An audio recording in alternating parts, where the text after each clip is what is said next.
अस्सलाम वालेकुम everyone, hope you all are doing well. आज हमारे सेशन का डे 2 है। हम मज़ीद कंटिन्यू करते हैं। कल हमने जो टॉपिक शुरू किया था डायनेमिक प्रोग्रामिंग का, उसको हम मज़ीद आज बेटर वे में कवर अप करेंगे कि डायनेमिक प्रोग्रामिंग होता क्या है और टेक्निक्स वगैरह क्या होती हैं। कल के सेशन में हमने डायनेमिक प्रोग्रामिंग का लाइक इंट्रो पढ़ा था, उसकी टाइम और स्पेस कॉम्प्लेक्सिटी पढ़ी थी, उसका कॉन्सेप्ट पढ़ा था। तो आई होप सो अंडरस्टैंड हो गया हो। सरवदूत, कैन यू प्लीज कंफर्म कि कल का टॉपिक आपको कंफर्म है, और हम दोबारा से उसको रिपीट कर लेते हैं।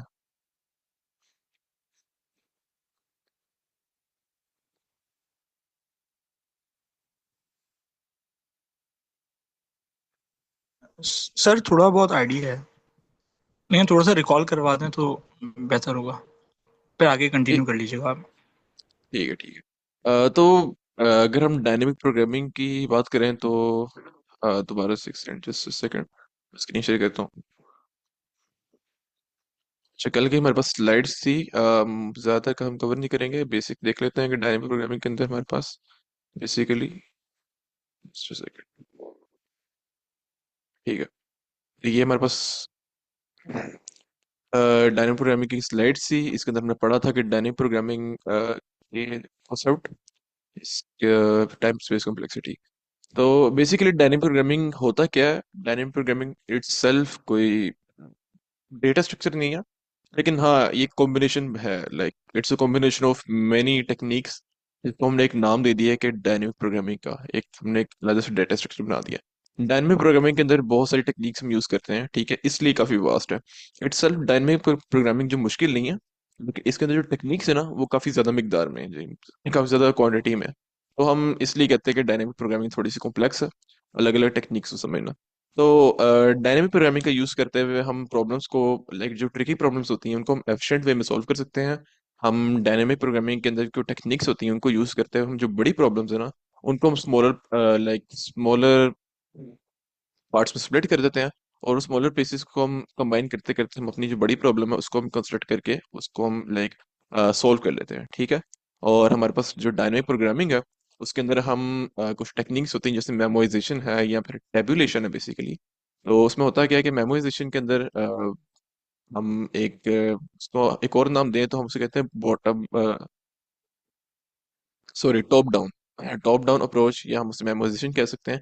तो मेमोराइजेशन से हमें क्या लाइक वर्ड जो है वो फेमिलियर लगता है, मेमोरी का, ठीक है।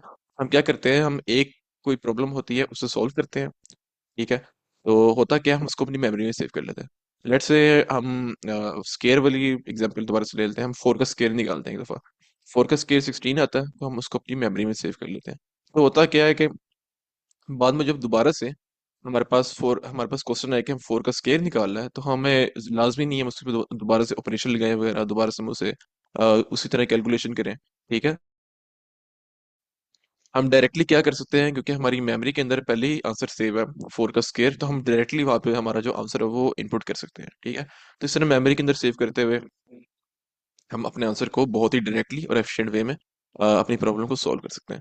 इस तरह टेबुलेशन का एक कॉन्सेप्ट है। टेबुलेशन की तरह हम क्या करते हैं, कुछ टेबल्स बनाते हैं, ठीक है, और tables step by step basically हम पढ़ते हैं मजीद से आगे, तो हम स्टेप बाय स्टेप अपनी प्रॉब्लम को सॉल्व करते हैं। इसके अलावा हमारे पास कुछ और कॉन्सेप्ट हैं जो हमने पहले भी देखे थे। इसके अंदर हमारे पास बिल्डिंग फ्रॉम बेस्ट पार्ट, हम क्या करते हैं, जो बड़ी प्रॉब्लम है उसको स्मॉलर पीसेस में डिवाइड कर देते हैं और फिर इनको कंबाइन करके हम अपनी प्रॉब्लम को सॉल्व करते हैं, ठीक है। इस तरह हमने जो मेमोराइजेशन का कॉन्सेप्ट पढ़ा था कि रिपीटिंग स्मॉल प्रॉब्लम्स, हमारे पास जो कुछ प्रॉब्लम है छोटे छोटे जो कि रिपीट हो रही होती हैं, हम एक ही दफ़ा में उनको लाइक उनके आंसर को सेव कर लेते हैं अपनी मेमोरी के अंदर। और जब वही हम उसी प्रॉब्लम प्रॉब्लम को दोबारा फेस करते हैं, तो हमारे पास डायरेक्टली उसका आंसर हमारी कैश या मेमोरी के अंदर पहले ही पड़ा होता है, तो हम उसको डायरेक्टली वहाँ पे अप्लाई कर देते हैं। यहाँ पे हम अपना आंसर डायरेक्टली वहाँ पे इनपुट में दे देते हैं, ठीक है। उससे होता क्या है कि हमारी जो टाइम कॉम्प्लेक्सिटी है वो उसमें काफ़ी लाइक इम्प्रूवमेंट होती है, ठीक है।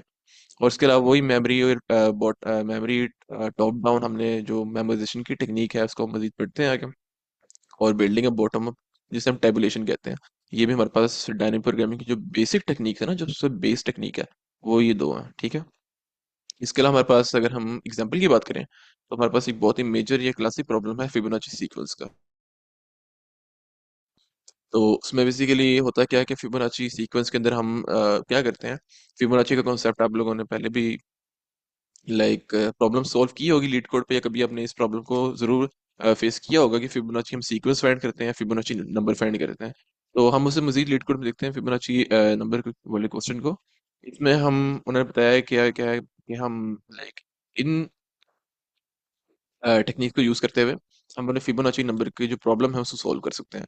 पहला हम रिकर्सिव रिकर्सिव सोल्यूशन से हम उसे सॉल्व कर सकते हैं, फिर हम उसे मेमोराइजेशन से भी सॉल्व कर सकते हैं, और हम टेबुलेशन से भी सॉल्व कर सकते हैं। अच्छा, इन तीनों में फर्क क्या है? जो रिकर्सिव है ना, जो रिकर्जन, उसके अंदर होता क्या है कि वो एक लाइक बहुत ही स्लो और एफिशिएंट प्रोसेस है। आपको पता है रिकर्जन बैकएंड पे खुद भी एक स्लो टेक्निक, या हम उसे एक डेटा स्ट्रक्चर कह सकते हैं, ठीक है।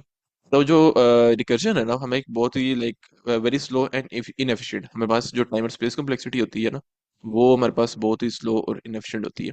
उसके बाद हम डायनेमिक प्रोग्रामिंग का यूज करते हैं मेमोराइजेशन में, ठीक है। और उससे क्या होता है मेमोराइजेशन से, जब हम रिकर्जन के अंदर लाइक रिकर्जन जो होता है वो बार बार एक ही जो छोटी प्रॉब्लम है ना, वो क्या करता है, एक मेन प्रॉब्लम है उसको छोटी छोटी प्रॉब्लम में डिवाइड कर देता है, ठीक है। और फिर क्या करता है, उन प्रॉब्लम को अलग अलग करके सोल्व करता है। तो वो उससे क्या होता है, हमारी जो टाइम और स्पेस कॉम्प्लेक्सिटी है वो काफी ज्यादा लाइक इंक्रीज कर जाती है, ठीक है। हमारे पास इनएफिशिएंट टाइम और स्पेस कॉम्प्लेक्सिटी आती है। लेकिन मेमोराइजेशन के अंदर क्या होता है, जब वो उसको स्मॉलर पीसेस में डिवाइड करता है ना, तो जहां पर रिकर्जन उन हर स्मॉलर पीसेस, वो स्मॉलर पीसेस जो होते हैं वो सेम भी हो सकते हैं, ठीक है। तो क्या करता है, वो एक ही दफा जो स्मॉलर पीस है ना उसको वो सोल्व करता है और उसको अपनी मेमोरी में स्टोर कर लेता है, ठीक है। और जब वो स्टोर करता है ना, नेक्स्ट टाइम हमारे पास क्या होता है कि जब वो दोबारा से वही स्मॉलर प्रॉब्लम हमें दोबारा फेस करते हैं ना, तो वो हमारे पास मेमोरी के वही हमारे पास उसका आंसर अवेलेबल होता है। तो हम डायरेक्टली हमारा आंसर वहां पे बेसिकली इनपुट कर देते हैं। इससे क्या होता है, हमारे पास फास्ट लीनियर टाइम कॉम्प्लेक्सिटी, जो हमारे पास ऑफ एन कॉम्प्लेक्सिटी है ना, हमें वो देखने को मिलती है, ठीक है। और जो मेमोरी होती है हमारे पास, वो भी हमारे पास लीनियर में आती है, क्योंकि इसकी वजह क्या है, हम जो एक प्रॉब्लम है ना उसको हम सिर्फ एक ही दफा सॉल्व कर रहे हैं। लेट्स से 2 × 2 है, तो हम उसको एक दफा ही सॉल्व करें, 4 आएगा।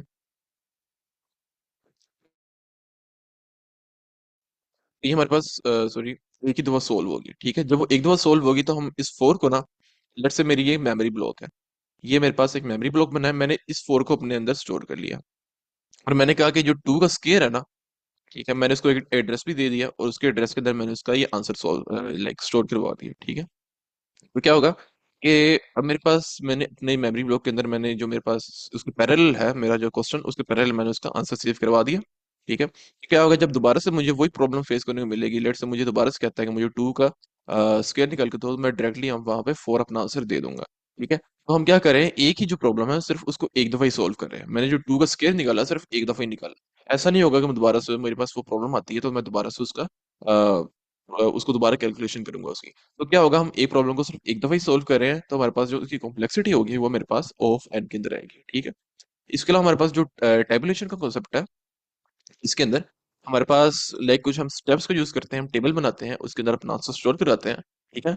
ये जो टेबुलेशन है ये मेमोराइजेशन से लाइक डिफरेंट तो है, लेकिन जो टाइम कॉम्प्लेक्सिटी है वो हमारे पास सेम ही होती है। लेकिन दोनों में फर्क क्या है, हमारे पास जो टेबुलेशन है ना उसके अंदर हमारे पास जो हमारी स्पेस कॉम्प्लेक्सिटी है ना, वो हमारे पास ऑफ एन भी हो सकती है, और हमारे पास वो ऑफ वन भी हो सकती है, ठीक है।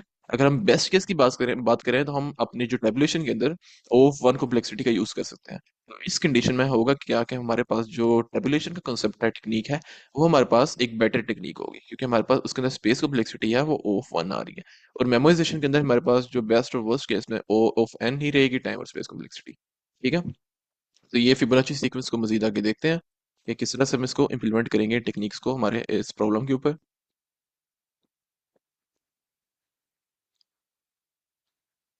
और इसके अलावा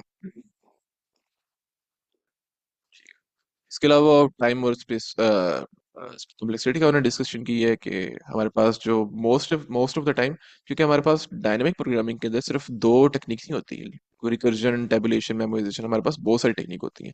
लेकिन मेजरली जो टेक्निक यूज होती है वो यही होती है, टेबुलेशन, मेमोराइजेशन की और रिकर्जन की। तो उसके अंदर हमने हमें बताया कि हमारे पास जो लाइक डीपी के अंदर बेसिकली हम बात करें ना, तो डीपी के अंदर हमारी जो टाइम कॉम्प्लेक्सिटी है वो ऑफ एन ही होती है, और जो हमारे पास स्पेस कॉम्प्लेक्सिटी है हमारे पास, वो हमारे पास या ऑफ वन हो सकती है या वो ऑफ एन हो सकती है हमारी, वो बेसिकली हमारे टेक्निक पे ऊपर वो चीज़ मैटर करती है। और इसके अलावा हमारे पास मेक इट इवन बेटर, हम लाइक कुछ बेटर टेक्निक्स को यूज करते हुए अपनी जो स्पेस कॉम्प्लेक्सिटी है ना उसको मजीद बेटर कर सकते हैं। हम उसको ऑफ एन से लेकर हम उसको ऑफ वन तक लेके जा सकते हैं, या कांस्टेंट स्पेस कॉम्प्लेक्सिटी के अंदर हम उसे लेके जा सकते हैं। और हमारे पास एट द एंड कुछ कंक्लूजन था। तो boolean के अंदर हमारे पास मैंने बताया कि सुपर हमारे पास जो डायनेमिक प्रोग्रामिंग है, हमारे पास एक की डेटा स्ट्रक्चर है। हमारे पास जो कुछ प्रॉब्लम है, बिग प्रॉब्लम को उनको फास्ट एफिशिएंट वे में सॉल्व करने का। और वही बताया कि हमारे पास जो रिपीटेड मिनी प्रॉब्लम्स होती हैं, उनको हम अपनी मेमोरी के अंदर स्टोर करके, हमको लाइक बार बार सॉल्व करने की जरूरत नहीं, हम उसको एक दफा में सॉल्व कर सकते हैं और मेमोरी के अंदर स्टोर करवा सकते हैं। और हम उसे फिर बाद में डायरेक्टली वहाँ पे अपने आंसर में लाइक वहाँ उसे प्रोवाइड कर सकते हैं। और फिर उन्होंने बताया कि डायनेमिक प्रोग्रामिंग के अंदर हम अपनी खुद की टेक्निक्स जो होती हैं वो हम चूज कर सकते हैं कि हमारे पास, क्योंकि जो स्पेस और टाइम स्पेस कॉम्प्लेक्सिटी है हमारे पास वो डीपी के अंदर बेटर ही होती है। तो हम उन्हीं टेक्निक्स को यूज करते हुए, लाइक कोई भी टेक्निक हमारे पास जो हमें लगती है कि वो यहाँ पे ज्यादा सूटेबल होगी, तो हम उन टेक्निक्स को यूज करते हैं अपनी जो बड़ी प्रॉब्लम्स होती हैं उनको हम सॉल्व कर सकते हैं। ये हमारे पास डायनेमिक प्रोग्रामिंग का कुछ इंट्रोडक्शन से था। तो सर आपको समझ आ गई है इसके अंदर जो हमने अब तक जो हमने के अंदर कवर अप किया? जी सर, बेसिक लेवल तक तो आई है। ठीक है। अब हम इसे मजीद डीप अंडरस्टैंडिंग करते हैं कि हमारे पास जो डायनेमिक प्रोग्रामिंग की जो टेक्निक्स होती हैं उनको हम किस तरह इंप्लीमेंट कर सकते हैं। तो हम यहाँ पे, मेरे पास सेकेंड, मेरे पास प्रॉब्लम थी फिबोनाची नंबर की। तो कल हमने इस प्रॉब्लम को डिस्कस किया था, हम दोबारा से देख लेते हैं फिबोनाची नंबर या फिबोनाची सीक्वेंस बेसिकली होता क्या है। ठीक है, अगर मैं सिंपल फॉर्म में बताऊं तो कि फिबोनाची बेसिकली सीक्वेंस होता क्या है। तो लेट से मुझे कोई कहता है मुझे ना, अ, या फिर हम एक लेट से हम टेबल बनाते हैं, मेरे पास अरे है, ठीक है, और मैंने उसका फिबोनाची सीक्वेंस निकालना है। कोई लेट से मैंने 8 है, मेरे पास 8 का मैं फिबोनाची सीक्वेंस निकालना है। ठीक है, तो मैं क्या करूंगा, मैं 0 से स्टार्ट करूंगा और 1 से स्टार्ट करूंगा। उसकी वजह क्या है कि हमारे पास फिबोनाची नंबर के अंदर हमेशा एक बेस केस होता है कि जब मेरे पास 0 होगा तो मुझे 0 रिटर्न कर दो, जहाँ पे 0 आएगा वहां 0 होगा, और जहाँ पे 1 आएगा तो 1 ही आएगा। तो हमारे पास जो फिबोनाची सीक्वेंस है ना वो 0 1 से स्टार्ट होता है। ठीक है, हम इसको मजीद आगे कंटिन्यू कैसे करते हैं, हम क्या करते हैं, हम यहाँ पे जो हमारे पास दो वैल्यूज है ना उनको सम करते हैं। ठीक है, सम करते हैं तो हमारे पास जो नेक्स्ट नंबर है ना, हमारे पास उसका फिबोनाची नंबर आ जाता है। अगर मैं 0 1 का प्लस करूंगा, लेट्स मैं इसके नीचे इंडेक्स भी लिख लेता हूँ, 0 1 2 3 4 5 6 7 और 8।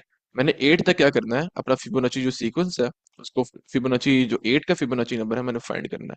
उसके लिए मुझे क्या करना पड़ेगा, मुझे पीछे जो बाकी सारे फिबोनाची नंबर्स हैं, सॉरी जो बाकी सारे इंडेक्सेस हैं, लेट्स हम इन्हें इंडेक्सेस कह लेते हैं, मुझे उनका फिबोनाची नंबर भी फाइंड करना पड़ेगा। मेरे पास 0 का फिबोनाची है वो मेरे पास 0 आ गया, 1 का फिबोनाची मेरे पास 1 आ गया। अब मैंने क्या करना है, मैंने 2 का फिबोनाची नंबर फाइंड करना है। उसके लिए मैं क्या करूंगा, मेरी जो दो रिसेंट वैल्यूज थी उनको आपस में मैं प्लस करूंगा, और जब मैं 0 और 1 को प्लस करूंगा मेरे पास 1 आएगा। ठीक है, इसका मतलब क्या हुआ, मेरे पास जो 2 है उसका फिबोनाची मेरे पास क्या आया, 1 आया। अब मैंने 3 का फिबोनाची निकालना है, जो मेरे 3 इंडेक्स है ना उसका मैंने फिबोनाची नंबर फाइंड करना है। उसके लिए मैं क्या करूंगा, जो मेरी दो रिसेंट वैल्यूज है ना उनको मैं आपस में प्लस करूंगा। मेरे पास 2 का इंडेक्स है और 1 का इंडेक्स है। ठीक है, इन दोनों की वैल्यूज क्या है, 1 की मेरे पास 1 नहीं है, और जो 2 है उसकी वैल्यू भी मेरे पास 1 है। तो मैं इन दोनों को आपस में प्लस करूंगा, जब मैं प्लस करूंगा तो 1 + 1 मेरे पास 2 आ गया। ठीक है, इससे मुझे क्या पता चला कि मेरे पास जो 3 है ना, ठीक है, मेरे पास जो फिबोनाची नंबर है वो मेरे पास 2 है। ठीक है, अब नेक्स्ट काम मेरा क्या है, मैंने 4 का फाइंड करना है। ठीक है, तो मैंने 4 का फाइंड करने के लिए मैं क्या करूंगा, जो 4 के पीछे दो रीसेंट वैल्यूज है ना उनके फिबोनाची का आपस में मैं प्लस करूंगा। तो मेरे पास जो 4 से रीसेंट दो वैल्यूज हैं वो क्या है, 2 है और 3 है। ठीक है, तो 2 और 3 के जो मेरे पास फिबोनाची है उनको आपस में प्लस करूंगा। 2 का फिबोनाची क्या है, वो है 1, और 3 का फिबोनाची क्या है, वो है 2। तो जब मैं 1 और 2 का प्लस करूंगा आपस में तो मेरे पास आएगा 3। अब मेरे पास जो 4 है उसका मेरे पास फिबोनाची आ गया 3। अब मैंने नेक्स्ट फाइंड करना है 5 का फिबोनाची नंबर। ठीक है, तो 5 का फिबोनाची नंबर फाइंड करने के लिए मुझे क्या करना पड़ेगा, मुझे मेरे जो दो रिसेंट वैल्यूज हैं, जो 3 और 4 है, उनका फिबोनाची का आपस में प्लस करना पड़ेगा।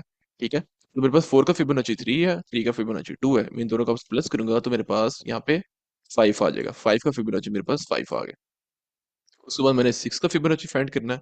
तो 6 के फिबोनाची को फाइंड करने के लिए मुझे जो दो रिसेंट वैल्यूज है ना पीछे वाली, उनको मुझे आपस में प्लस करना पड़ेगा। ठीक है, तो 5 का फिबोनाची मेरे पास 5 है, और 4 का फिबोनाची मेरे पास 3 है। मैं 5 + 3 जब करूंगा मेरे पास 8 आ जाएगा। ठीक है, अब मेरे पास 8 आ गया, तो मैं क्या करूंगा, मैं एक स्टेप दोबारा आगे बढ़ूंगा, मैंने 6 का फाइंड कर लिया, मैं 7 का फाइंड करूंगा। 7 का फाइंड करने के लिए मुझे क्या करना पड़ेगा, 5 और 6 को जो है मेरे पास इंडेक्स, उनके फिबोनाची को प्लस करना पड़ेगा। ठीक है, और मैं जब 6 है मेरे पास 8 है, और 5 का फिबोनाची मेरे पास 5 है, जब मैं इन दोनों को आपस में प्लस करूंगा तो मेरे पास 5 + 8 क्या आएगा, 13 आएगा। ठीक, मेरे पास 7 का फिबोनाची 13 आ गया। अब मैंने 8 का फाइंड करना है। तो सर अब वदूद मुझे बताया कि मेरे पास 8 का फिबोनाची क्या आएगा यहाँ पे। सर रिपीट करिएगा अपना जरा क्वेश्चन। मैं कह रहा हूँ मैंने अभी तक 0 से लेके 7 तक मैंने फिबोनाची नंबर थे फाइंड कर लिए। तो मैंने नेक्स्ट क्या करना है, आगे मैंने 8 जो मेरे पास लास्ट है ना, n = 8, मैंने उसका फिबोनाची फाइंड करना है। तो मैं 8 का फिबोनाची फाइंड करूंगा तो वो मेरे पास क्या आएगा।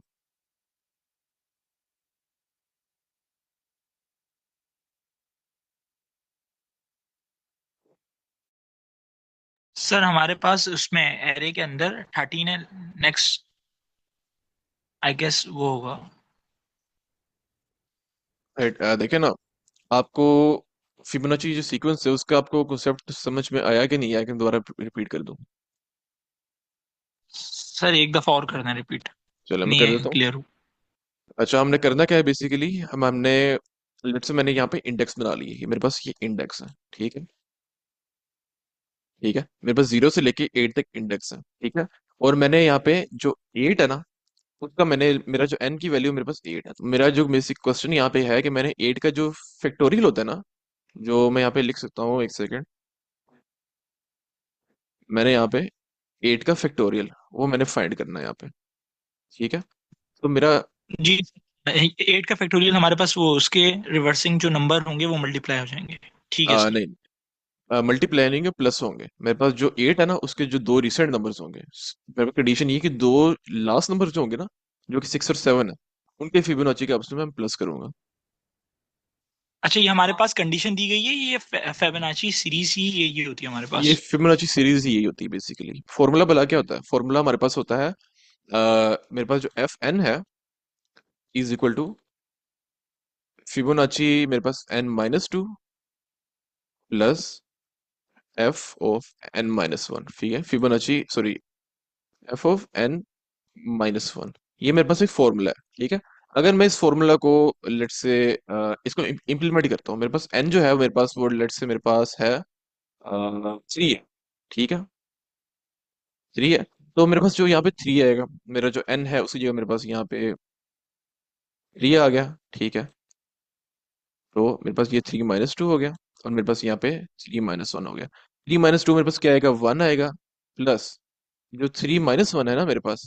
ठीक है, अब उसका मेरे पास आंसर आएगा 3-1, वो मेरे पास 2 आएगा। ठीक है, लेकिन, अच्छा एक सेकंड, मेरे पास गलती मैंने की है, बेसिकली फॉर्मूला मेरे पास यही है। यहाँ पे जो 3 का फिबोनाची मेरे पास आता है 2। ठीक है, तो मैंने करना क्या है कि मेरे पास n-2 और n-2 प्लस n-3, तो मेरे पास ये, हाँ, मैंने जिस बात की थी मेरे पास फॉर्मूला ये है। ठीक है, तो मैंने क्या करना है, अपने जो मेरे पास लेट से 3 के मेरे पास जो दो रिसेंट वैल्यूज है ना, उनको आपस में मैंने प्लस करना है। ठीक है, जब मैं उनको प्लस करूंगा तो मेरे पास मेरा आंसर आएगा। अब वो आंसर किस तरह का आएगा, कि यहाँ पे मेरे पास जो लेट से 3 है। ठीक है, मैंने फिबोनाची निकाला है, इसमें मेरे पास दो रिसेंट वैल्यूज क्या है, एक 2 है और एक 1 है। ठीक है, अब जो दोनों रिसेंट वैल्यूज है ना, उनको मैंने फिबोनाची, उनका भी फिबोनाची मुझे फाइंड करना पड़ेगा। ठीक है, तो उनका फिबोनाची जब मैं फाइंड करूंगा, मेरे पास 1 का फिबोनाची 1 आएगा, 2 का फिबोनाची मेरे पास 1 है, क्योंकि मैंने कैलकुलेट किया। वो कैसे किया, 2 की रिसेंट वैल्यूज क्या थी, 0 और 1 थी, 0 1 को प्लस करूंगा तो मेरे पास 1 आ जाएगा। इसका मतलब क्या हुआ, 2 का फिबोनाची मेरे पास 1 है। ठीक है, और इसके साथ साथ जब मैं 3 का फाइंड करना होगा, तो 3 के मैं क्या करूंगा, इसकी जो दो रिसेंट वैल्यूज हैं, अब वो फॉर्मूले के अंदर अगर इनडायरेक्टली अगर आप देखें ना, तो मेरे पास n-2 है और n-1 है। n-2 से मेरा मेरे पास ये वाली वैल्यू है, और n-1 से मेरा मेरे पास 2 ये वाली वैल्यू है। ठीक है, तो मैं दोनों का फिबोनाची में फाइंड करूंगा। ठीक है, 2 और 1 का, वो मेरे पास 1 और 1 होगा। ठीक है, तो मेरे पास यहाँ पे जब मैं इनको प्लस करूंगा आपस में, तो मेरे 1 + 1 आ जाएगा। ठीक है, और मेरे पास जो 1 + 1 होगा मेरा, वो f(3) का फिबोनाची होगा, जो कि बेसिकली 2 होगा मेरे पास। ठीक है, ये एक फॉर्मूला है। आई गेस फॉर्मूला आपको अभी सही तरह अंडरस्टैंड हुआ नहीं होगा। ठीक है, मैं इसको मजीद समझा देता हूँ थ्रू।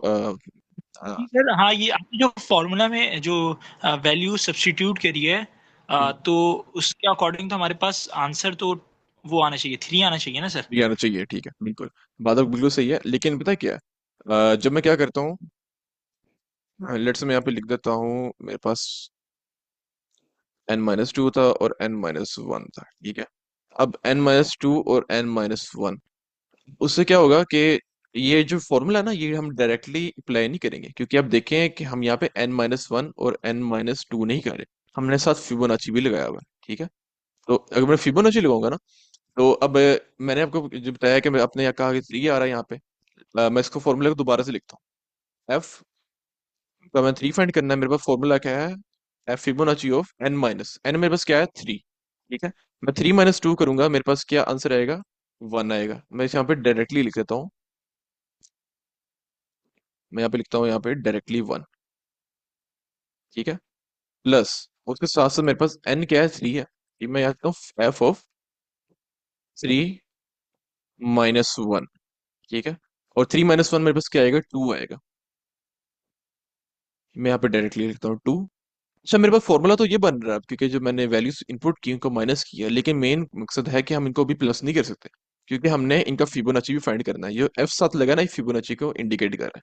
तो हमने क्या करना है, एफ ऑफ 1 का जो फिबोनाची वो हमें पहले ही पता है, क्योंकि हमारे पास बेस केस में दिया हुआ है, जो कि इधर है कि हमारे पास जो एफ ऑफ 1 है, फिबोनाची 1 है, तो मेरे पास 1 ही आंसर आ जाए। अगर फिबोनाची 0 है तो 0 ही आंसर आ जाए मेरे पास। ठीक है, तो यहाँ बेसिकली हो क्या रहा है कि एफ जो हमने क्या करना है, हमको डायरेक्ट प्लस नहीं करेंगे, हम इनका फिबोनाची निकाल के प्लस करेंगे। ठीक है, एफ ऑफ 2 है ना मेरे पास, एफ ऑफ 1 का तो फिबोनाची चले वो 1 ही आ जाएगा डायरेक्ट, लेकिन एफ ऑफ 2 का हमें फिबोनाची फाइंड करना पड़ेगा। ठीक है, तो एफ ऑफ 2 का फिबोनाची फाइंड करने के लिए हमें क्या करेंगे, उसके जो दो रिसेंट वैल्यूज है ना, हमको हमें उनको विजिट करना पड़ेगा। ठीक है, तो उनके दोनों जो रीसेंट वैल्यूज हैं उनको प्लस करना पड़ेगा, उनके जो दोनों फिबोनाची को प्लस करना पड़ेगा। तो ये फॉर्मूला आपको नजर आ रही है, हम उसको डायरेक्टली अप्लाई नहीं कर रहे, हम इसके अंदर वैल्यूज इनपुट कर रहे हैं, फिर उसका फिबोनाची फाइंड कर रहे हैं। ठीक है, और फिबोनाची फाइंड करके क्या होगा, जो एफ ऑफ 2 का फिबोनाची मैं कुछ डायरेक्ट बताता हूँ। एफ ऑफ 2 का फिबोनाची मेरे पास क्या आता है, वो मेरे पास आता है 1।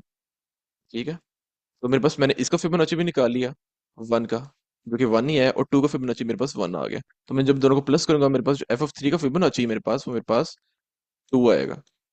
ठीक है, अच्छा, अब तो ये मैंने आपको फॉर्मूला बता देगा, वो फॉर्मूला इस तरह इंप्लीमेंट हो रहा है, लेकिन वो डायरेक्टली इंडीड समझ नहीं आई होगी। मैंने यहाँ पे एक सीक्वेंस यूज किया फिबोनाची का।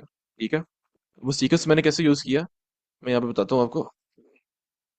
मैं दोबारा से एक्सप्लेन करता हूँ कि यहाँ पे बेसिकली फिबोनाची के अंदर हमने सीक्वेंस, चले सर वदूद, आप मुझे ना आप इसको अभी कंटिन्यू लेके चलें, मैं आपको बल्कि आप ही करवाएंगे। ठीक है, मैं बस आपको पीछे से गाइड करता हूँ।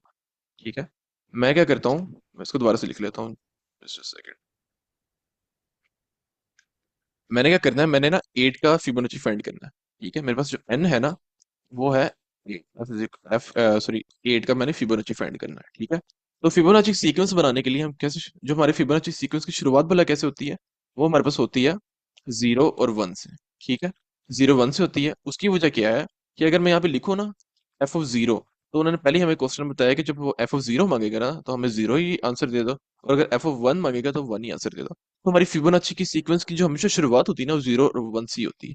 इसका रूल क्या है कि हमने क्या करना है, हमने 0-1 को प्लस करना है आपस में। ठीक है, प्लस करके हमारे पास, मैं इसका नीचे इंडेक्स भी लिख लेता हूँ। ठीक है, मेरे पास 0 है, 1 है, 2 है, 3 है, 4 है, 5, 6, 7, 8।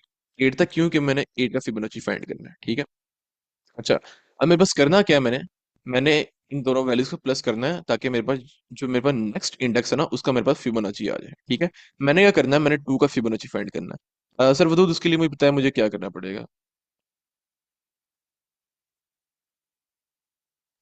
सर हमारे पास जो फॉर्मूला है हम उसके अकॉर्डिंग चलेंगे। हम्म। हमारे पास है एफ ब्रैकेट में n-1 प्लस हम्म। एफ फेबोनाची और n-2। ठीक है, हम इस फॉर्मूला के मुताबिक चल सकते हैं, लेकिन अगर हम इस फॉर्मूला को सिंपलीफाई कर लें तो हमारे लिए ज्यादा इजी हो जाएगा। हम हमारा जो फॉर्मूला बेसिकली भला क्या कह रहा है, Fn-1 प्लस Fn-2, ये क्या कह रहा है, मेरे पास जो मेरी करंट वैल्यू है ना, इसके पीछे वाली वैल्यू और इसके पीछे से पीछे वाली वैल्यू, जो Fn-1 है, n मेरे पास क्या है 2, 2-1 क्या है 1, और 2-2 मेरे पास 0 है। तो मेरे पास जो वो पिछले से पिछली वैल्यू, मेरे पास फॉर्मूला डायरेक्ट मुझे यही कह रहा है। तो इन दोनों वैल्यूज है ना, पीछे और उससे पीछे वाली वैल्यू, इनको आपस में बेसिकली प्लस कर दो। ठीक है, तो मैं डायरेक्ट यहाँ पे इंप्लीमेंट करूँ ना, तो बेसिकली वो कहना क्या चाह रहा है, मेरे पास 2 है ना, 2 से जो दोनों पीछे वाली वैल्यूज है ना, उनको प्लस करो, और जो उनको प्लस करके आंसर निकलेगा ना, वही मेरा फिबोनाची होगा। ठीक है, सही। सर तो पीछे अब वाली वैल्यूज हमारे पास भी, हाँ, दो वैल्यूज को सम करें तो हमारे पास है वो 1 आ रहा है। 1 आ रहा है। ठीक है, मेरे पास 2 का फिबोनाची 1 आ गया। अब हम क्या करेंगे, हम 3 पे जंप करेंगे। ठीक है, 3 का जो हमने रूल ठीक। फिबोनाची पढ़ा था वो क्या आएगा,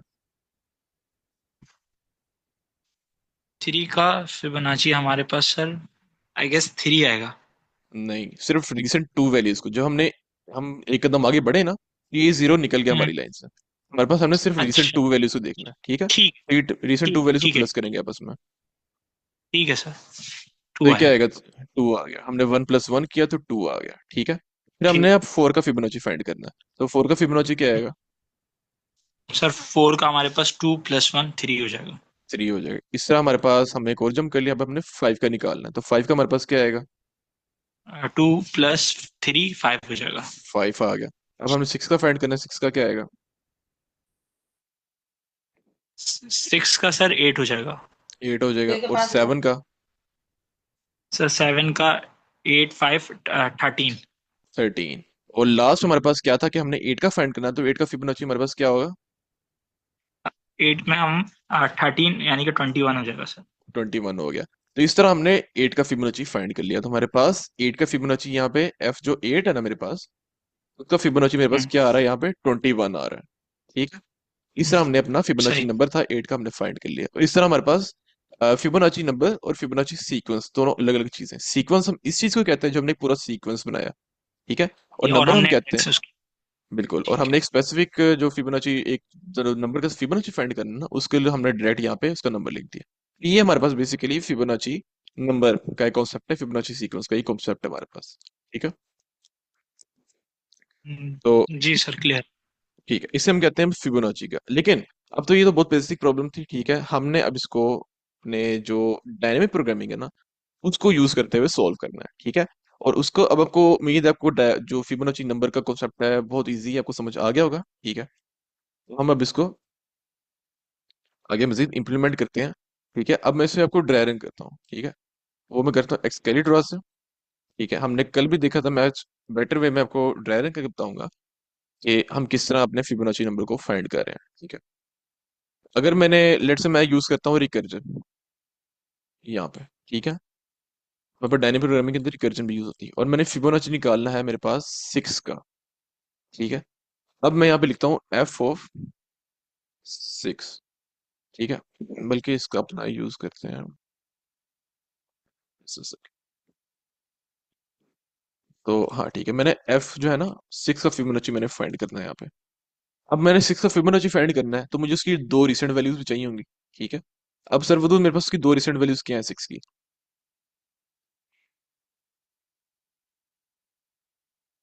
सर एज पर फॉर्मूला जो हमारे पास वो क्वेश्चन में दिया हुआ था, हम्म। सर हमारे पास वो एफ ब्रैकेट में एन माइनस वन फिर hmm. Plus F N minus two. N minus two, तो एन माइनस वन मेरे पास, एन है सिक्स, तो सिक्स माइनस वन क्या है हमारे पास। सिक्स माइनस वन फाइव हो जाएगा। फाइव। और सिक्स माइनस टू हमारे पास क्या आएगा। फोर। फोर हो गया।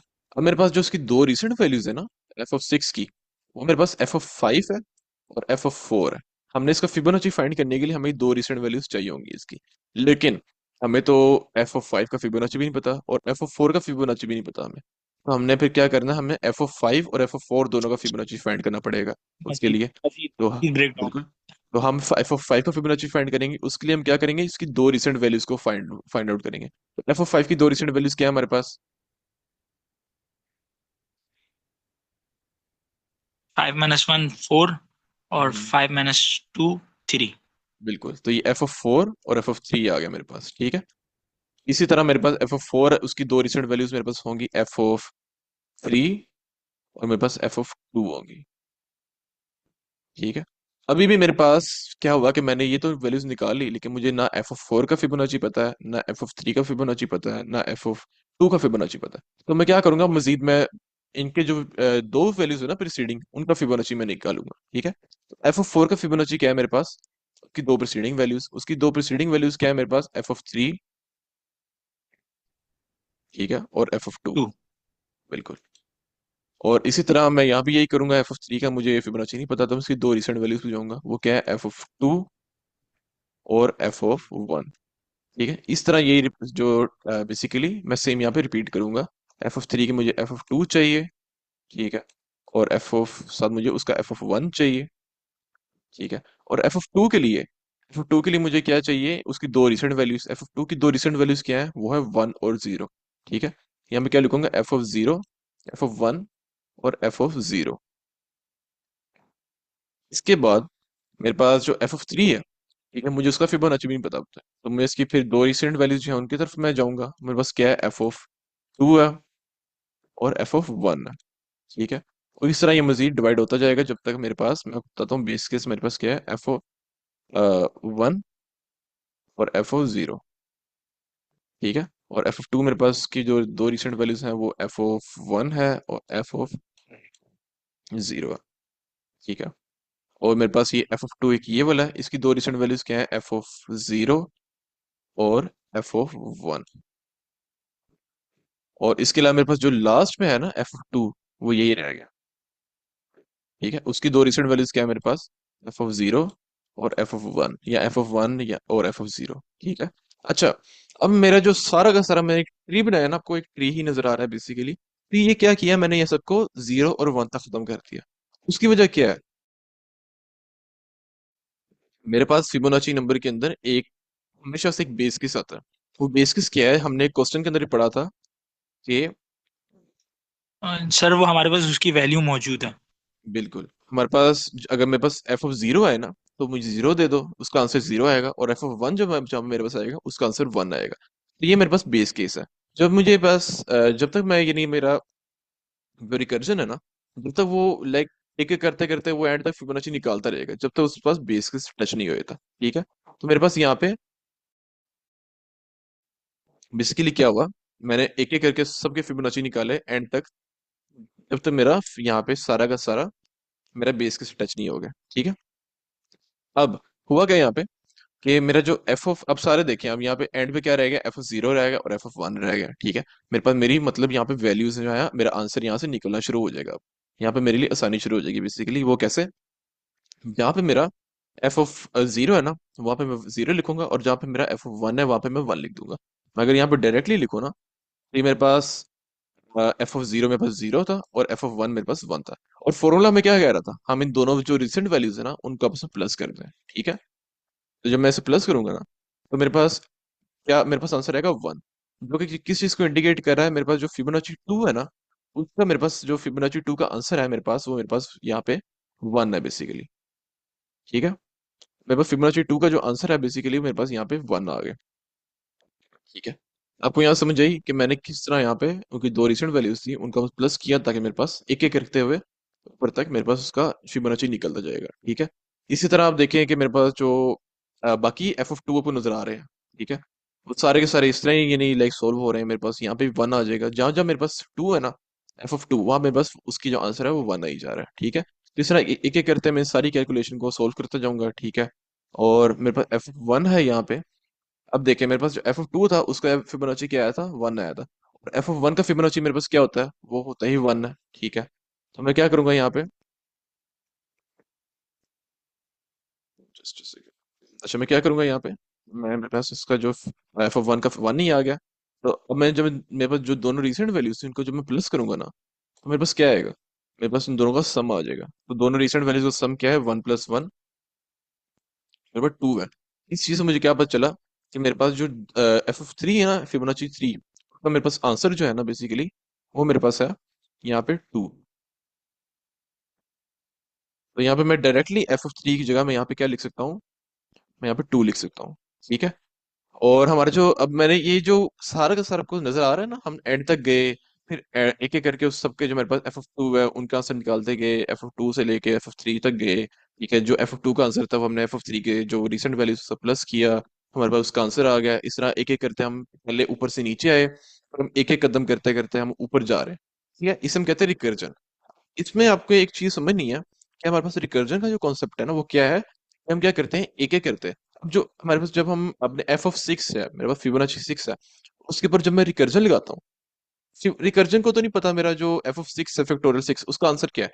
तो वो क्या करता है, वो उसकी जो दोनों रिसेंट वैल्यूज है ना, उनको वो बेसिकली उनका फैक्टोरियल निकालने की कोशिश करता है। जब वो दोनों उनकी रिसेंट वैल्यूज क्या थी, वो थी f(6) और f(5) और f(4). अब मेरी रिकर्जन को तो नहीं पता कि f(5) का फैक्टोरियल क्या है और f(4) का फैक्टोरियल क्या है। वो दोबारा से रिकर्जन चलेगी, वो फिर उसके गहराई के अंदर जाएगा, F5 की गहराई के अंदर जाएगा, वो F4 तक आएगा, F3 तक आएगा। ठीक है, इस तरह वो F3 तक आएगा, तो F3 के आगे उसे नहीं पता F3 के फैक्टोरियल क्या है। ठीक है, फिबोनाची क्या है, सॉरी फैक्टोरियल कह रहा हूँ, F3 का फिबोनाची क्या है। तो वो क्या करेगा, F3 की गहराई के अंदर जाएगा, उसको वहां पे क्या मिलेगा, F2 और F1, फिबोनाची 1 और फिबोनाची 2। उसके बाद फिर क्या होगा कि वो, उसे नहीं पता जो 2 का फिबोनाची क्या है, तो वो 2 की गहराई के अंदर जाएगा, और फिर वो, उसको क्या मिलेगा, F0 और F1। लेकिन मेरे रिकर्जन क्यों, क्योंकि मैंने वहां पे बेस केस लिखे हुए हैं, मेरे रिकर्जन को पता है F0 का आंसर क्या है, यानी 0 का फिबोनाची क्या है, और 1 का फिबोनाची क्या है। तो वहां से क्या होगा, उसे एक एक करते करते आंसर मिलते जाएंगे, फिर जब हमारा सारा का सारा जो फैक्टोरियल नीचे तक 0 और 1 तक टच करेगा ना, वो सारा का सारा हमारे पास जो वैल्यूज है। ठीक है, तो फिर क्या करेगा, जब 0 1 तक टच होंगी ना, तो उसे अपने आप उसका जो वो लाइक, अब हमारी रिकर्जन तो जो थी वो खत्म होगी। फिर रिकर्जन बाद में क्या करता है, वो ऊपर ऊपर, यानी वो वापसी ऊपर जाता है, और अपने आप को वाइंड अप करता है, और हमें हमारे एट द एंड हमें आंसर प्रोवाइड कर देता है। तो उसमें होगा क्या, एक एक करते करते, जब मैंने यहाँ पे जैसे किया, मेरे पास F3 था, उसको मैंने फिबोनाची फाइंड करने के लिए F2 का फिबोनाची फाइंड किया, F2 का फिबोनाची मेरे पास क्या है, वो था 1 था। ठीक है, तो मेरे पास यहाँ भी जो था F1 का फिबोनाची 1 था, तो मैंने इनको प्लस किया, अब उसमें मेरे पास 2 आ गया। ठीक है, और जो मेरे पास F3 का फिबोनाची निकला है। ठीक है, इसी तरह करते करते वो क्या करेगा कि इस ब्लॉक के अंदर भी, जिस तरह हमने पहले किया, तो ये ब्लॉक का भी हमें फिबोनाची फाइंड करके देगा। इसके अलावा वो क्या करेगा, हमारे पास ये वाला ब्लॉक है, हमने बहुत सारे ब्लॉक बनाए थे इस तरह, वो इसको फिबोनाची भी फाइंड करेगा। ठीक है, वो इसका फिबोनाची भी फाइंड करेगा, फिर वो ये वाले ब्लॉक का फिबोनाची उसका भी फाइंड करेगा। ठीक है, फिर वो 3 का फिबोनाची फाइंड करेगा, और फिर इसके बाद ये वाले 3 का फिबोनाची वो फाइंड करेगा। ठीक है, फिर वो करते करते ऊपर जाएगा, ऊपर जाके उसे F5 है उसका फिबोनाची फाइंड करेगा वो, फिर F4 का फिबोनाची वो फाइंड करेगा। तो क्या कर रहा है कि बार बार हर एक एक करके सारे के सारे जो फिबोनाची थे उनको कैलकुलेट कर रहा है, और हमें हमारे एट द एंड आंसर दे रहा है। ठीक है, तो अगर मैं सिंपलीफाई करूँ यहाँ पे, तो हमने यहाँ पे पहले देखा था हमारे मैंने वो लेग रिमूव कर दी, मेरे पास जो 6 का फिबोनाची था ना, वो ऐसे करते करते वो एट द एंड वो 8 आ जाएगा। ठीक है, तो मेरे पास ये जो ये 2 था, 2 का फिबोनाची क्या है मेरे पास, मैं यहाँ पे लिख सकता हूँ, मुझे पहले पता है, मैंने यहाँ पे कैलकुलेट किया। ठीक है, मेरे पास 3 का फिबोनाची 2 था, और 2 का फिबोनाची मेरे पास 1 था।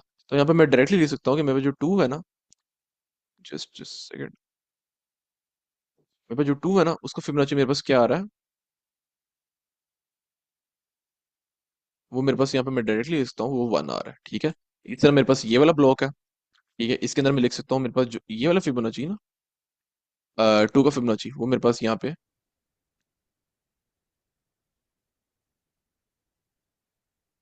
सेकंड। ठीक है, वो मेरे पास यहाँ पे 2 का फिबोनाची मेरे पास 1 आ रहा है, और मेरे पास 1 का फिबोनाची मेरे पास 1 आ रहा है। ठीक है, उसके अलावा मेरे पास ये वाला ब्लॉक था, इस ब्लॉक को मैं यहाँ पर लिखूँ, तो मेरे पास 2 का फिबोनाची दोबारा से वही 1 आ जाएगा। ठीक है, 2 का फिबोनाची 1 आया, और मेरे पास जो 1 का फिबोनाची मेरे पास, वो भी मेरे पास यहाँ पे, जस्ट सेकंड।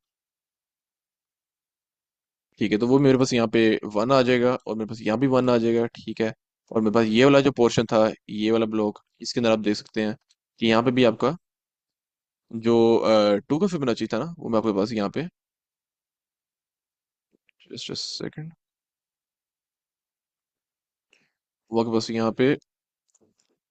ठीक है, यहाँ पे आपके पास 2 का फिबोनाची 1 था, और 1 का फिबोनाची के पास यहाँ पे 1 था, तो इनको प्लस करेंगे, यहाँ भी 1 था। तो इस चीज़ से आपको पता चल रहा है कि मेरे पास जो F3 का फिबोनाची, मैं यहाँ पे डायरेक्टली लिख सकता हूँ, मेरे पास जो F3 का फिबोनाची 1 + 1 वो है 2। ठीक है, मेरे पास F3 का फिबोनाची मेरे पास 2 आ गया। तो यहाँ पे मैं अगर F3 की जगह मैं डायरेक्टली लिख सकता हूँ, तो मेरे पास जो F3 का फिबोनाची मेरे पास वो है 2 है। और यहाँ पे मैं यही काम कर सकता हूँ, मेरे पास F3 का जो फिबोनाची ना, उसको यहाँ पे मैं 2 लिख सकता हूँ। ठीक है, और फिर यहाँ भी यही काम होगा, जो F3 का फिबोनाची था, यहाँ पे मैंने डायरेक्टली यहाँ पे मैं 2 लिख सकता हूँ। ठीक है, और फिर इसके बाद यहाँ भी मैंने 3 का फिबोनाची फाइंड किया था, वो सॉरी 4 का, जो 3 का फिबोनाची मेरे पास 2 आया था, और उसके साथ मेरे पास 2 का फिबोनाची लिखा हुआ था, तो मैं 2 + 1, ये मेरे पास 3 का फिबोनाची है, ये मेरे पास F3 का। ठीक है, और ये मेरे पास F2 का। ठीक है, इन दोनों को जब मैं प्लस करूंगा ना, मेरे पास क्या आंसर आएगा, 2 + 1 मेरे पास 3 आएगा। ठीक है, इस चीज से मुझे पता चल रहा है कि मैं F3 की जगह, थ्री लिख सकते हैं। बिल्कुल 3 लिख सकते हैं, सॉरी 4 के जो फिबोनाची है ना, उसकी जगह मैं डायरेक्ट यहाँ पे इसके लिए 3 लिख सकता हूँ। ठीक है, सही। और फिर यहाँ पे वही बात आ गई मेरे पास जो पीछे वाली सारी वैल्यूज थी, इनके पास इनका मेरे पास यहाँ पे फिबोनाची निकलता हुआ आ रहा है, ठीक है। मेरे पास ये जो 5 थी, इसकी दो प्रीसीडिंग वैल्यूज थी, जो कि थी मेरे पास 3 और सॉरी 4 और 3 थी, ठीक है। 4 का फिबोनाची क्या आया, 3 आया। और मेरे पास जो 3 का फिबोनाची था वो मेरे पास 2 आया, ठीक है। तो मैं यहाँ पे क्या लिख सकता हूँ, ये मेरी जो पास दो प्रीसीडिंग वैल्यूज उनका फिबोनाची 3 + 2, 3 + 2, तो मेरे पास अगर मैं यहाँ पे इनको प्लस करूँ मेरे पास 5 आंसर आएगा। तो मैं डायरेक्टली यहाँ पे लिख सकता हूँ, मेरे पास जो फिबोनाची 5 है ना, उसका आंसर मेरे पास क्या आ रहा है, वो मेरे पास आ रहा है यहाँ पे 5 आ रहा है, ठीक है। और इसके अलावा मेरे पास जो F4 है ना, ठीक है, मेरे पास 2 है, इसका मेरे पास 3 था, और यहाँ पे मैंने शायद थोड़ी गलती की है, मेरे पास 3 मेरे पास क्या है, 2 है, और F मेरे पास जो 2 है उसका मेरे पास फैक्टोरियल यहाँ पे सॉरी फिबोनाची वो 1 आता है, मैंने यहाँ पे 2 लिखा हुआ है, जस्ट सेकंड, यहाँ पे 1 आएगा, ठीक है। तो यहाँ मैं डायरेक्टली लिख सकता हूँ कि मेरे पास जो F6 था ना, उसका फिबोनाची के लिए मुझे उसकी दो यानी प्रीसीडिंग वैल्यूज थी F5। तो F5 का मेरे पास फिबोनाची क्या आया, 5 आया, और F4 का फिबोनाची सर्वदूत यहाँ पे क्या आ रहा है मेरे पास, जी सर, क्लियर है, ठीक है, ठीक 3 है, आएगा। 3 आएगा, तो ये मेरे पास 3 आ गया, ठीक है। तो यहाँ पे मैं F4 की जगह डायरेक्टली मैं लिख सकता हूँ कि मेरे पास यहाँ पे F4 का फिबोनाची मेरे पास 3 आ गया, ठीक है। और एट द एंड फिर मैं वही काम करूंगा, मैं दोनों का आपस में प्लस कर दूंगा, जो दोनों के प्रीसीडिंग वैल्यू फिबोनाची था, F6 का फिबोनाची जो था उसकी प्रीसीडिंग वैल्यूज थी F5 और F4, उन दोनों का फिबोनाची 5 + 3, और इनको दोनों को मैं जब डायरेक्टली प्लस करूंगा तो मैं यहाँ पे F6 की जगह मैं ये लिख सकता हूँ, मेरे पास जो मेरा F6 का फिबोनाची बेसिकली, ठीक है, वो मेरे पास यहाँ पे 8 आ गया, ठीक है। सर समझ आ गई आपको, इस तरह मेरे पास यहाँ पे काम कर रहा है।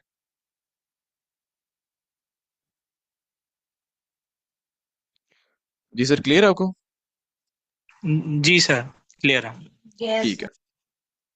अच्छा जी, हमने यहाँ पे अब जो मेथड यूज किया ना, आपने इतना लंबा फ्लो देखा, हमने एंड तक हमने एक ट्री बनाया, फिर इस ट्री को हमने एक एक करके हमने वाइंड अप किया, हमने एक एक दोबारा बार बार करते करते कैलकुलेशन निकाली, ठीक है। वो हमने रिकर्जन यूज की, हम एक एक करते हर हर जो हमारे पास स्मॉल हमने लाइक एक बड़ी प्रॉब्लम है ना, उसको हमने स्मॉल पीसेस में डिवाइड कर दिया, जैसे हमने डायनेमिक प्रोग्रामिंग में पढ़ा था ना, उसके थ्योरी के अंदर कि हम अपनी बड़ी प्रॉब्लम को छोटे छोटे हिस्सों में डिवाइड कर देते हैं, डिवाइड करके फिर हम उनका आंसर निकालते हैं, और उसको निकालते निकालते हम अपने मेन आंसर तक पहुंच जाते हैं, ठीक है। तो हमने बेसिकली भी यहाँ पे ये किया, लेकिन हमने यहाँ पे किया रिकर्जन के थ्रू। हमने अब इसमें आपने देखे रिकर्जन में हो क्या रहा है, हमने इतना बड़ा ट्री बनाया, फिर हमने उसको वाइंड अप किया, जो छोटे छोटे प्रॉब्लम थी ना, अब वो बार बार रिपीट हो रही थी। लेट्स से एफ का जो 2 का फिबोनाची है ना, वो रिपीट हो रहा था बार जी बार, जी। मेरे पास 3 से 4 दफा रिपीट हो रहा था, मुझे बार बार उसको सोल्व करना पड़ रहा था, ठीक है। तो ये मेरे पास एक ना, एक जो चीज थी जो मेरी टाइम की कॉम्प्लेक्सिटी को ना बहुत ज्यादा बढ़ा रही थी, ठीक है।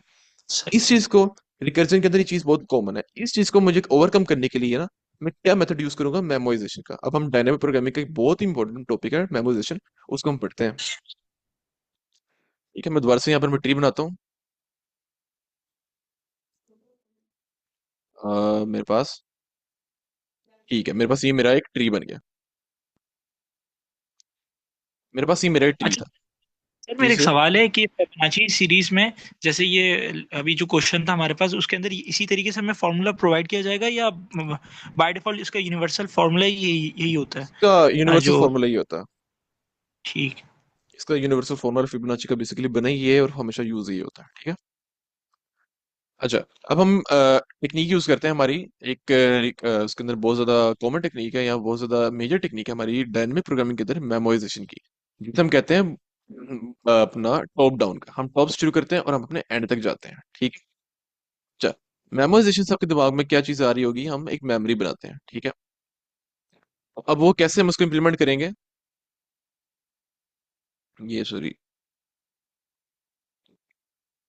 अच्छा हम उसको कैसे हम इम्प्लीमेंट करेंगे, ठीक है। हम क्या करते हैं कि हम लेट से हमने यहाँ हमने रिकर्जन का यूज किया, और हम एंड तक हम यहाँ पर है, ठीक है, हमने एंड तक अपना यहाँ पे एक प्रॉपर सारा ट्री बना लिया, मेरा सारा यहाँ एंड तक एक ट्री बन गया, ठीक है। तो मैं क्या करता हूँ कि मैं मुझे अब पता है बेस केस पहले दिए हुए थे, मेमोराइजेशन के अंदर क्या होता है, हम ना एक डिक्शनरी बना लेते हैं, एक डिक्शनरी के अंदर हम उसकी जो वैल्यूज है ना वो स्टोर कर लेते हैं। लेट्स से मैं यहाँ पे एक मेमो बनाता हूँ, मेमो के नाम से, ठीक है। और एक डिक्शनरी। डिक्शनरी को पता है कि पाइथन का बड़ा मेजर कॉन्सेप्ट है। उसके अंदर मैं क्या करता हूँ, मैंने हमारे पास दो बेस केस क्या आते हैं, जो मेरे पास जीरो है तो मुझे जीरो आंसर दे दो, और मेरे पास वन है तो मुझे वन आंसर दे दो। ठीक है। तो मेरे पास यहाँ पे मैंने एक मैपिंग कर ली कि मैं जब जीरो आएगा तो मेरे पास जीरो ही आंसर आएगा, और जब वन आएगा तो मेरे पास, सॉरी, यहाँ पे मैंने,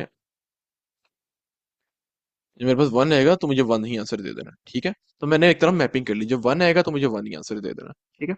अब इससे मुझे क्या पता चलेगा कि जब मेरे पास जीरो आएगा ना तो मुझे जीरो आंसर दे दो, मुझे डायरेक्टली यहाँ पे जीरो आंसर मिल जाएगा मेरा। ठीक है। और जब मेरे पास वन आएगा ना तो मुझे डायरेक्टली मेरा यहाँ पे वन आंसर मिल जाएगा। ठीक है। अच्छा, अब मैं इन दोनों को जब प्लस करूंगा ना तो इससे मुझे क्या पता चलेगा, मेरे पास जो एफ ऑफ टू है ना, फिबोनाची का जो टू का फिबोनाची है, वो मेरे पास उसकी दो प्रीसीडिंग वैल्यूज को प्लस करने से आएगा, और वो प्लस करूंगा तो मेरे पास क्या आएगा, जीरो प्लस वन वन आएगा। तो मैं यहाँ पे डायरेक्टली लिख सकता हूँ, मेरे पास जो एफ ऑफ टू है ना, उसका मेरे पास यहाँ पे जो आंसर है ना एफ ऑफ टू का, वो मेरे पास वन है। ठीक है। अब जब मुझे पता चला कि मेरे पास मेरा जो एफ ऑफ टू है उसका मेरे पास आंसर वन है, तो मैं क्या करूंगा, उसको अपनी मेमोरी के अंदर स्टोर कर लूंगा। मैं लिखूंगा जो मेरे पास टू है ना उसका फिबोनाची मेरे पास हमेशा वन ही आएगा। अच्छा, इससे अब क्या होगा, ये मेरी मेमोरी के अंदर हो गया स्टोर। ठीक है। अब जब मेरी मेमोरी के अंदर स्टोर हो गया, इससे क्या होगा, मुझे अपनी पूरी की पूरी जो मैंने यहाँ पे ग्राफ या ट्री बनाया हुआ है ना, इसके अंदर मुझे बार बार टू का फिबोनाची फाइंड करने की जरूरत नहीं पड़ेगी। मैं डायरेक्टली यहाँ पे लिख सकता हूँ, मैं यहाँ पे, मैं जो मेरे पास ये वाला टू है ना, इसको डायरेक्टली मैं रिमूव करके यहाँ पे लिख सकता हूँ, मेरे पास वन है। ठीक है। मेरे पास जो ये वाला टू है ना, इसको यहाँ पे मैं इसको रिमूव करके लिख सकता हूँ, वन लिख सकता हूँ यहाँ पे। मेरे पास जो ये वाला टू है ना, इसको यहाँ पे मैं रिमूव करके, जस्ट अ सेकंड, इसको मैं रिमूव करके यहाँ पे लिख सकता हूँ वन। और मेरे पास जो ये वाला टू है ना, इसको मैं डायरेक्टली रिमूव करके यहाँ पे मैं लिख दूंगा, मेरा जो आंसर है, मेरा जो एफ ऑफ टू का, वो मेरे पास यहाँ पे वन है। ठीक है। ये मेरे पास इस तरह से बन गया एक। उसके बाद क्या होगा कि मैंने जब से मैंने एफ ऑफ टू निकाला ना, मैं उसको अपनी मेमोरी के अंदर स्टोर कर लिया। ये मेरी मेमोरी है, जिसे मैं कैश भी कह सकता हूँ, कैश। ठीक है।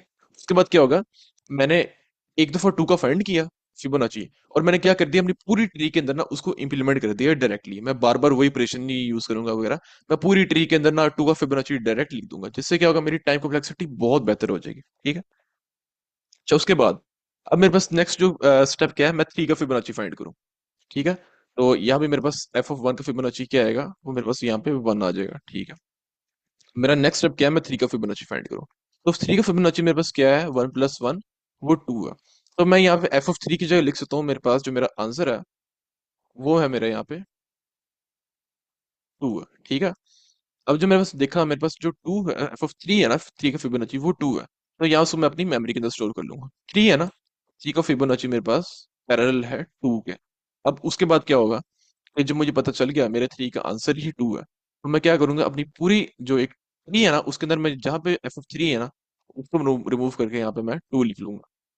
ठीक है। फिर उसके साथ साथ यहाँ भी मेरे पास जो जहाँ जहाँ थ्री है ना, वहाँ उसको रिमूव करके मैं यहाँ पे टू लिख लूंगा। ठीक है। यहाँ वन ही आएगा, ये टू का फिबोनाची था। ठीक है। इस तरह मैंने यहाँ पे अपनी मेमोरी का यूज करते मैंने डायरेक्टली वहां पे अपना आंसर लिख दिया। ठीक है। उसके बाद क्या हो रहा है कि अब मेरा नेक्स्ट स्टेप है, मैंने थ्री का फाइंड किया, मैंने इसको अपने मेमोरी के अंदर लिख लिया। अब मेरा नेक्स्ट स्टेप है, तो मैं क्या करूँ, मैं फोर का फिबोनाची फाइंड करूँ। तो फोर का फिबोनाची जो मैं फाइंड करूंगा ना, तो मेरे पास जो फोर का फिबोनाची यहाँ पे क्या आ रहा है, टू प्लस वन, जो कि थ्री है। ठीक है। तो मैं यहाँ पे डायरेक्टली लिख सकता हूँ, मेरे पास फोर का फिबोनाची है ना, वो मेरे पास यहाँ पे थ्री है। तो मैं क्या करूंगा, मैं अपने उसके साथ ही डायरेक्टली मैं अपनी मेमोरी के अंदर जाऊंगा, मैं यहाँ पे सेव कर लूंगा जो फोर का फिबोनाची है ना, वो मेरे पास यहाँ पे थ्री है। ठीक है। तो मैं स्टोर कर लूंगा, उससे क्या होगा, तो मुझे डायरेक्ट बाद में इस एरिया में जाके ना मुझे कैलकुलेशन करने की जरूरत नहीं है। मैं डायरेक्टली इसको रिमूव करूंगा और यहाँ पे मैं लिख लूंगा मेरा जो फोर का फिबोनाची है वो है मेरे पास थ्री है। ठीक है। और उसके बाद फिर मैं क्या करूंगा, मैं अपने फाइव का फिबोनाची निकालूंगा। फाइव का फिबोनाची मैं फाइंड करूंगा, तो मेरे पास थ्री प्लस टू क्या आएगा, फाइव आएगा। तो मैं एफ ऑफ फाइव की जगह डायरेक्टली लिख सकता हूँ, मेरे पास एफ ऑफ फाइव है वो थ्री है, सॉरी, एफ फाइव है। ठीक है। और मैं क्या करूंगा, जैसे ही मैंने फिबोनाची निकाला ना, तो मैंने उसको अपनी मेमोरी के अंदर स्टोर कर लिया। मेरे पास एफ का फिबोनाची है ना, फाइव का, मेरे पास फाइव ही आ रहा है। ठीक है। और फिर मैं क्या करूंगा, मेरे पास जो सिक्स है उसका फिबोनाची मेरे पास क्या आ रहा है, यहाँ पे एफ फाइव प्लस थ्री वो एट आ रहा है। तो मैं यहाँ पे लिख लूंगा सिक्स का जो फिबोनाची है ना, वो मेरे पास यहाँ पे एट है। अच्छा, अब मैं एग्जांपल देता हूँ, लेट्स से मेरे पास मैंने निकालना है ट्वेल्व का फिबोनाची। अब जब मैं ट्वेल्व का फिबोनाची निकालूंगा, यहाँ पे जो है ना फाइव और फोर, सॉरी, फाइव और सिक्स, वो एक दफा ही रिपीट हो रहे हैं। अब क्या होता है, मेरे पास एक बड़ा नंबर है जिसका मैंने फिबोनाची फाइंड आउट करना है, लेट्स से वो 10 है या 12 है। उसके अंदर क्या होगा, जैसे इस 6 की फिबोनाची के अंदर मेरे पास जो 2 है और 3 है ना, वो बार बार रिपीट हो रहे हैं ना। इस तरह 12 के अंदर क्या होगा, 12 का फिबोनाची निकालने के लिए मेरे पास जो 5 का फिबोनाची है और 4 का फिबोनाची है या 6 का फिबोनाची है, वो बार बार रिपीट होगा। तो उससे क्या होगा, मैं डायरेक्टली अपनी मेमोरी के अंदर स्टोर कर लूंगा। और लेट्स से मेरे पास जो 5 का फिबोनाची है उसको फाइंड करने के मेरे पास मुझे वो जो प्रॉब्लम है ना 5 का फिबोनाची फाइंड करना है, उसको मैं लिखता हूँ, लेट्स से मैं 4 दफा फेस करता हूँ उसे। ठीक है, जब मैं 4 दफा फेस करूंगा ना, उससे क्या होगा, मेरे पास मेमोरी के अंदर पहले ही मैंने एक दफा सॉल्व करके स्टोर कर लिया था। जब मुझे ये दोबारा से 5 फिबोनाची फाइंड करने की नौबत आएगी ना, तो मैं वहां पे डायरेक्टली लिख दूंगा मेरे 5 का जो फिबोनाची ना मेरे पास 5 ही है। और जब दोबारा से मेरे पास वो नौबत आएगी कि मैंने 5 का फिबोनाची फाइंड करना है, तो मेरे पास डायरेक्टली 5 आंसर आ जाएगा। ठीक है, तो ये मेरे पास ना एक लेट से मेमोराइजेशन का कॉन्सेप्ट बन गया। मैं क्या करता हूँ, मैं अपनी मेमोरी के अंदर स्टोर कर लेता हूँ। ठीक है, अपने जो मैं कैलकुलेशन कर रहा हूँ उसको मैं एक ही दफा स्टोर कर लेता हूँ। ठीक है, और नेक्स्ट टाइम मुझे वही कैलकुलेशन दोबारा करने की जरूरत नहीं पड़ती, मैं डायरेक्टली, मेरे पास क्योंकि मेमोरी के अंदर स्टोर है, तो मैं डायरेक्टली वहां पे जाके वही आंसर लिख दूंगा। ठीक है, तो इस तरह मैं अपने मेमोराइजेशन का कॉन्सेप्ट है उसको यहाँ पे मैं इंप्लीमेंट कर रहा हूँ। ठीक है, मैं सिर्फ एक दफा प्रॉब्लम सॉल्व कर रहा हूँ, और वही प्रॉब्लम जो दोबारा से आएगी ना, उसको मुझे सॉल्व करने की जरूरत नहीं है, मैं डायरेक्टली वहां पर वो इसका आंसर लिख दूंगा। ठीक है, तो इस तरह मेरी टाइम कॉम्प्लेक्सिटी बहुत बेहतर हो जाएगी। तो समझ आई आपको सर, यहाँ पे मैं क्या कहना चाह रहा हूँ? जी सर। ठीक है, तो अब मैं इसको अगर कोड की तरफ हम कंटिन्यू करें, तो मैं आपको इसके यहाँ पे फिबोनाची का कोड भी लिखवाता हूँ कि किस तरह मैं सर इसको यहाँ टाइम पे। Yes sir. सर टाइम खत्म होने वाला है। बस हाँ, मैं कोड लिख रहा हूँ यहाँ पे, और इसको आप ड्राई रन करके देखिएगा। मैं यहाँ पे शुरू में यहाँ पे मेमो बनाता हूँ। ठीक है, मेमो के अंदर मैं स्टोर करता हूँ 0। ठीक है, 0 के साथ, और यहाँ पे मैं 1, 1 के साथ मैंने इनको आपस में वो कर दिया बेसिकली, बी के लिए मैप कर दिया, क्योंकि आपको पता है जब 0 होगा तो मुझे 0 ही आंसर मिलेगा, 1 होगा वो 1 का ही आंसर मिलेगा। उसमें मैं क्या करता हूँ, मैं एक नया फंक्शन बनाता हूँ। ठीक है, मैं बताता हूँ कि मैं नया फंक्शन मैं क्यों बना रहा हूँ यहाँ पे, ये एक हेल्पिंग फंक्शन है। ठीक है, मैंने एफ ऑफ एक्स एक फंक्शन बना लिया, इसके अंदर मैं लिखता हूँ इफ एक्स इन मेमो, तो क्या करूँ, मुझे रिटर्न कर दो, रिटर्न मेमो एक्स। ठीक है, और उस वरना फिर क्या करो, एल्स के अंदर आके क्या करो कि मेमो एक्स जो है, फिर यहाँ पे मैं फॉर्मूला लगाऊंगा वही वाला एफ। मैं यहाँ पे रिकर्सिव फॉर्मूला लगा रहा हूँ। ठीक है, x-1 plus F of x-2, या आप इसको ऐसे भी लिख सकते हैं कि x-2, x-1, ये चीज को ज्यादा मैटर नहीं करेगी, यहाँ को ज्यादा फर्क नहीं बनाएगी। ठीक है, और मैं यहाँ पे लिख सकता हूँ रिटर्न मेमो एक्स। ठीक है, और फिर एट द एंड में क्या करूंगा, मैं अपना जो फंक्शन मैंने बनाया है ना, उसको मैं रिटर्न कर दूंगा, क्योंकि मेरे पास मैं करूंगा यहाँ पे रिटर्न एफ ऑफ एन। इसको हम रन करके देख लेते हैं यहाँ पे हो क्या रहा है।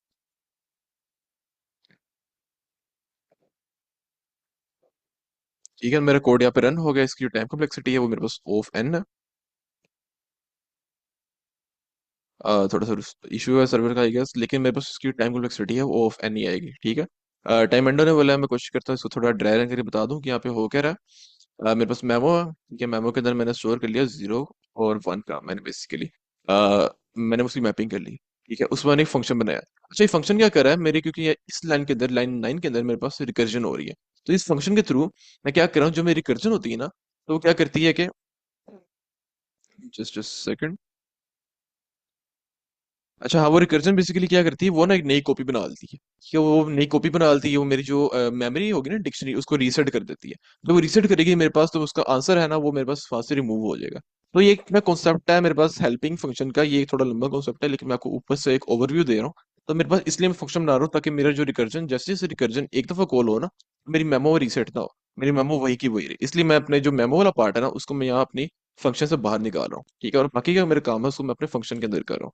ठीक है, मैं क्या करता हूँ कि अगर मेरा जो एक्स है वो मेमो के अंदर है, एक्स कोई भी हो सकता है। ठीक है, वो एक्स मेरा 0 भी हो सकता है या 1 भी हो सकता है, तो मुझे वो जो वैल्यू है वो रिटर्न कर दो। ठीक है, अगर मेरे पास 0 है तो 0 रिटर्न कर दो, 1 है तो 1 रिटर्न कर दो। उसके अलावा क्या करो, फिर मेरे पास जो मैंने इतनी बड़ी कैलकुलेशन की यहाँ पे, सारी की सारी मैंने जो रिकर्शन के थ्रू की, वो सारी की सारी यहाँ पे वही यूज हो रही है। ठीक है, तो वो मेमो क्या करेगा, वो एक एक करके जाएगा, वो पहले 6 को फाइंड करने के लिए 4 में जाएगा, फिर या और 5 में जाएगा, 5 का फाइंड करने के लिए 3 में जाएगा और 4 में जाएगा, ठीक है। 3 का फाइंड करने के लिए 2 और 1 में जाएगा, 2 का फाइंड करने के लिए 1 और 0 में जाएगा। तो ये फॉर्मूला बेसिकली यहाँ पे रिकर्जन का यूज हो रहा है, ठीक है। और उसके बाद वो क्या करेगा, रिकर्जन फिर वाइंड अप होगी और मुझे मेरा जो सारा आंसर है ना प्लस करके इस फॉर्मूले के थ्रू, ये फॉर्मूला एक दफा नहीं यूज होगा, वो बार बार यूज होगा, ठीक है।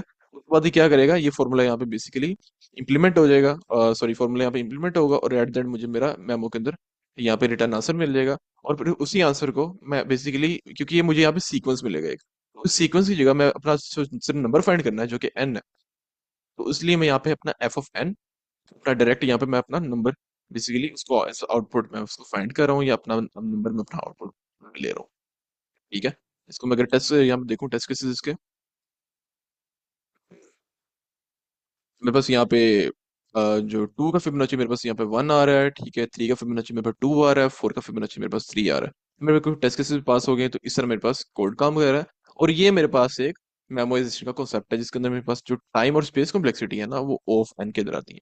ये मेरे पास एक मेमोराइजेशन का कॉन्सेप्ट है जिसके अंदर मैं अपना जो आंसर है ना उसको अपनी मेमोरी के अंदर स्टोर कर लेता हूँ, ताकि मुझे कल को ऐसा ना हो कि वही प्रॉब्लम फेस, यानी वही प्रॉब्लम मुझे दोबारा मिले तो मुझे ऐसा हो कि मुझे दोबारा उसी प्रॉब्लम के अंदर कैलकुलेशन करनी पड़े, क्योंकि मेरी मेमोरी के अंदर वही उसकी प्रॉब्लम का आंसर सेव है। तो मैं क्या करूंगा, उसी प्रॉब्लम के ऊपर डायरेक्ट मैं अपना आंसर अप्लाई कर दूंगा। तो इस तरह मेरी जो मेमोराइजेशन का कॉन्सेप्ट है, जिससे मैं कहता हूँ टॉप डाउन, ऊपर से लेके नीचे तक जाना, अपनी बड़ी प्रॉब्लम को छोटी पीसेस के अंदर डिवाइड करना और एक एक करके यानी अपने जो आंसर है उसको कॉम्प्यूटेट करना। ये एक बेसिक सा मेमोराइजेशन का कॉन्सेप्ट है। ये हमारे पास मेमोराइजेशन का एक लाइक टेक्निक थी जिसको यूज करके हम अपनी टाइम और स्पेस कॉम्प्लेक्सिटी को बढ़ा बढ़ा सकते हैं, बेहतर कर सकते हैं, और जिससे हम डायनेमिक प्रोग्रामिंग के अंदर यूज करते हैं। तो फिर हम अपने सेशन को आज यहाँ पे एंड करते हैं। कल इंशाल्लाह हम टेबुलेशन, जो मेरा हमारा जो लास्ट लाइक, क्योंकि हम मेजर ही पढ़ रहे हैं, मेजर चीज़ों को ही देख रहे हैं, तो कल इंशाल्लाह हम टेबुलेशन का जो टेक्निक है उसको हम ओवरव्यू करेंगे। और बाकी हम मजीद अपना आगे जो इस वीक का आगे आउटलाइन है उसको मजीद कंटिन्यू करेंगे। तो thanks a lot for joining. आज के सेशन को हम यहीं पे एंड करते हैं, और आज के लिए फिर अल्लाह हाफिज़।